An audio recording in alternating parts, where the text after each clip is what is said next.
Konferansa aştî a ku çawa ûjbûkê bi gotarên serokên penên welatan dest pê kir. Serokê Pena Kurd Şeyh Musefer, Seroka Pena Türk Zeynep Oral, cîgirê Serokê Giştî Pena Navdewletî Eugene Sholigin, Serokê Komîsyona Aştî a Pena Navdewletî Tony Persak û hevşaredera Amedê Fred Anlı axaptina xêr hatine kirin. Her wiha hevjina Tahir Elçî jî nameyek bi Kurdî xwend ji bo giringiya aştiyê û xizmeta Tahir Elçî a ji bo aştiyê. Zarokên yeksalî pîrê hefte salê hatin kuştin. Daîm zarokê ber pêsîrê di dolaban de veşartin. Xanî însana li serê wan hate xwarin. Tahir Elçî jî bi cesaret bû, bi dilekî zelal, bi hişekî zelal, bi cesaret aşitiyê dixwest ji bo vonekê Tahir Elçî hat qet kirin.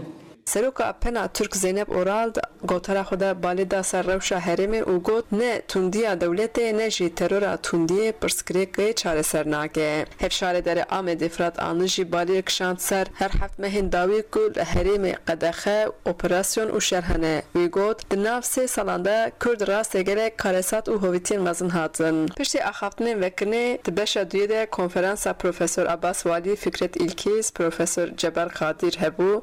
Her wiha Nevrojî rojnamevanên Türk di rûniştinekê de hatin baher. Profesör Ceber Kadir di derbarê aşitiyê de ji bo temaşevanên deng Amerîkayê hizrûnerînên xwe wiha anî ziman. Wext dixwaze per wekî dibe sebir dixwaze. To nikarî di navberê şev û rojekê de aştî çê bikî. Yani girêk bû ji bo me ew e ku me hemî daxwaziya aştî bikin. Baweriyê me bi aştî hebe û baweriyê me ji bi aştî hebe de em kar bikin bi aştî. Ew daxwaziya me ye ji her du aliyan ke îro yani di rewşekî wa dijwar da yani Amed û Bakurê Kurdistanê pêde kirin. Em daxwaziya aştî dikin, daxwazî dikin ku berê du salî, berê du salî, sê salî çawa millet yani hez dikirin rahetin, çawa yani bûjanewa em dibêjin, çawa pêşketin çê dibû. Yani carekî dijî ew axê pir karesat dîtiye carekî dijî bi wê rengî bikarê berdewam be. Nivîskarê Kurd Şerefxan Cizîrî jî di konferansê de amade bû û wî jî wiha behsa giringiya aştiyê û şert û mercên heyî êl herêmê û Tirkiyeyê kir. Yani hem aliyê Kurda li vê fikrê got derdikevin pêş û daxwaziye got tên formülekirin tên gotin û dewlet xwe jî yani dewleta Tirk jî divê her du aliya guhdar bikin.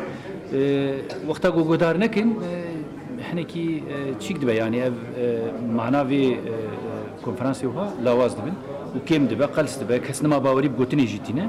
Bez biraya min divê meroj wa dîtina wilo zû dercê berne de dewam bike. Her tim mero bixwaze yani ji bo vê fikra aşitiyê hîn jî aşitiyê biçekî firêtir bike ka çi ye naveroka wê çi ye mesela îro gelekî qala aşitiyê hat kirin lê aşitî li Kurdistanê wê çawa be wê ji bo kê be heta hinek derketin hîn bi zimanê kevnî Tirka peyivîn gotin başûrê nizanim Rojhilat yani Güneydoğu ya Kurdistanê vê dekî yani go navê welatê min tê tune be navê welatê min Kurdistanê tune be çi kumca aşitî kî wilo ji xweberê jî navê me tune bû yani wexta go aşitî hebe divê mesela Kurdistanê jî derkeve pêş. Konferansa aştiyê ev encamnameyek bi dawî were Xecî Can Farqîn dengê Amerîka Amed.